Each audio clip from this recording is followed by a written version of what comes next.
पश्चिम बंगाल में चुनाव से पहले हाई वोल्टेज सियासी ड्रामा शुरू है, जहां प्रवर्तन निदेशालय ने पॉलिटिकल कंसल्टेंसी फर्म आईपैक से जुड़े ठिकानों पर छापे मारे हैं। ये फर्म ममता बनर्जी की पार्टी टीएमसी से जुड़ा है। इसमें कोलकाता में 2 ठिकाने सबसे अहम थे।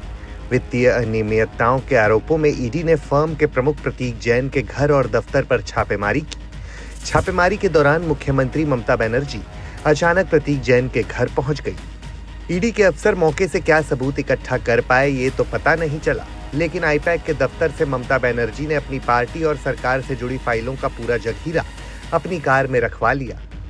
कुछ फाइलें ममता बनर्जी अपने हाथों में भी रख ली और मीडिया के सामने ईडी की शिकायतें करनी लगी। The candidate list, the party strategy, the party plan.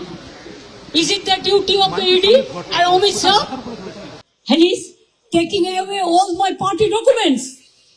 If I read the BJP party office, what will be? What will be the result? They didn't have any guards. One side the SIR case, they're deleting all the names of the Bengal people.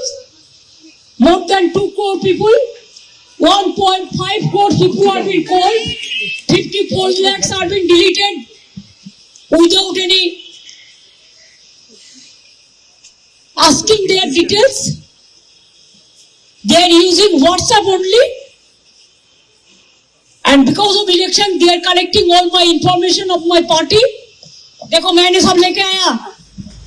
Mamata Banerjee ने आरोप लगाया कि चुनाव के ऐन पहले ED की छापेमारी के बहाने सरकार उनकी पार्टी की रणनीति और दस्तावेज लेना चाहती है। ममता बनर्जी आरोप लगा रही हैं कि ये छापेमारी उनकी पार्टी की रणनीति और ब्यौरा चुराने के लिए की गई है, लेकिन ईडी सूत्रों के मुताबिक मामला बंगाल के अनूप मांझी कोयला तस्करी कांड से जुड़ा है। जांच एजेंसियों को सबूत मिले हैं कि कोयला तस्करी के पैसे का इस्तेमाल 2022 के गोवा विधानसभा में हुआ, जहां टीएमसी के लिए काम करने वाली आईपैक को दिया गया। इसी मामले में टीएमसी की सलाहकार एजेंसी आईपैक के प्रमुख प्रतीक जैन के घर और दफ्तर पर छापेमारी हुई। लेकिन ममता बनर्जी कह रही हैं कि ये छापेमारी सिर्फ चुनाव से पहले उनके आईटी सेल के दफ्तर पर की गई है।